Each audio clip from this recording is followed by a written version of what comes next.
Silent అయ్యావే మనవడా? నువ్వు చిన్నప్పుడు కూడా ఇలాగే బుద్ధిగా ఉండేవాడివి. నోరు తెరిచి ఒక్క చెడు మాట మాట్లాడడం నేను చూడనే లేదు. చదువులో కూడా నువ్వు టాపే. నీ మార్కులు చూసి నేను మురిసిపోయేవాణ్ణి.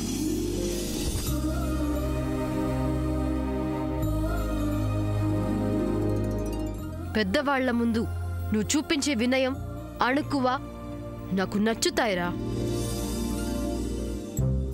నీ తోటి పిల్లలు క్లబ్బులు పబ్బులు అంటూ జల్సాలు చేస్తూ షికార్లు చేస్తుంటే నువ్వు మాత్రం వాటన్నిటికీ దూరంగా ఉంటూ మన ఇంటి బాధ్యతలు భుజాన వేసుకున్నావు. ఆ వయసులో అంత మనసు నాక్కూడా లేదురా మనవడా.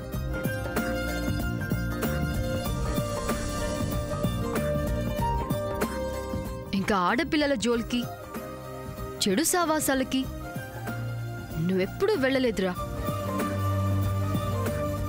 నీ దృష్టంతా మన కుటుంబం మీదే ఉంది. నీ ధ్యాసంతా మా మీదే.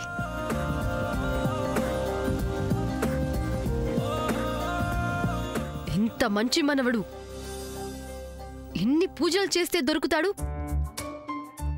ఎన్ని వ్రతాలు చేస్తే వస్తాడు? ఎన్ని యజ్ఞాలు చేస్తే లభిస్తాడు?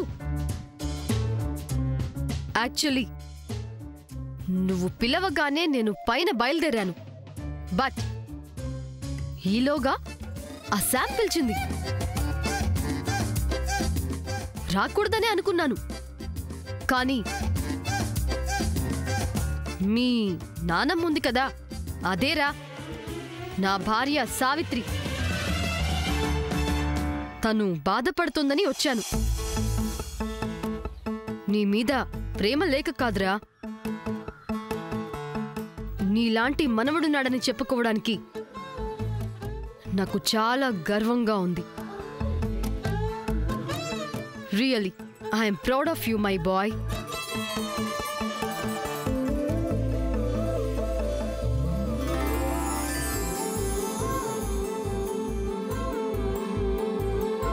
సూర్య, నిన్ను ఏడిపించాలని కాదు, తాతగారుంటే ఎగ్జాక్ట్లీ ఇలాగే చెప్పేవారేమో కదా.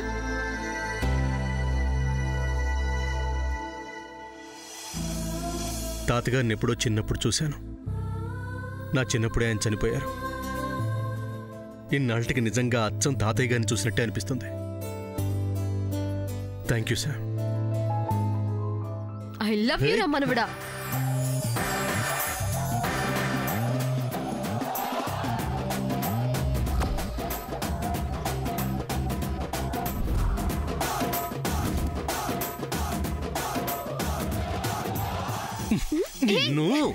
ఆగు ఆగు అమ్మా, అలాంటి వాళ్ళది నిజమైన ప్రేమ కాదు, అది వ్యామోహం.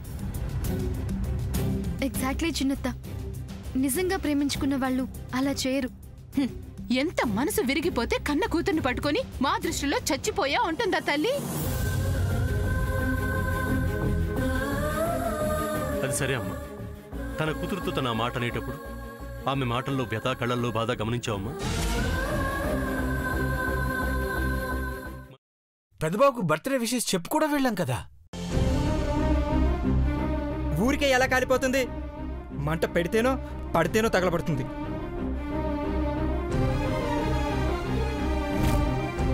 కరెక్ట్ చిన్నబాబు, నీకొచ్చినట్టే నాకు డౌట్ వచ్చింది. పార్వతే షర్టును తగలబెట్టిందనుకుంటా.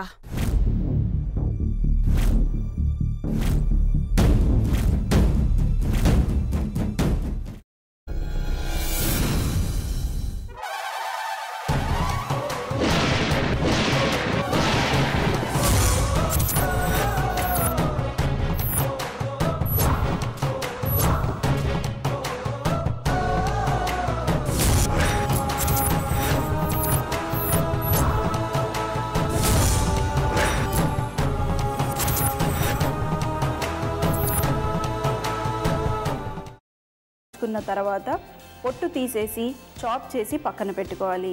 ఒక ప్యాన్లో కొద్దిగా నూనె వేడి చేసి అందులో ఆవాలు, మినప్పప్పు, శనగపప్పు, కరివేపాకు, సన్నగా తరిగి పెట్టుకున్న ఉల్లిపాయలు వేసుకుని 1 నిమిషం పాటు వేయించుకోవాలి. ఆ తర్వాత కాల్చి కట్ చేసి పెట్టుకున్న వంకాయని కూడా అందులో వేసుకుని బాగా మిక్స్ చేసి బౌల్లోకి ట్రాన్స్ఫర్ చేసుకుని అందులో తగినంత చిక్కటి పెరుగు లేదా పల్చటి పెరుగు వేసుకుని మిక్స్ చేసి అన్నంతో కానివ్వండి, చపాతీతో కానివ్వండి సర్వ్ చేసినా చాలా బాగుంటుంది.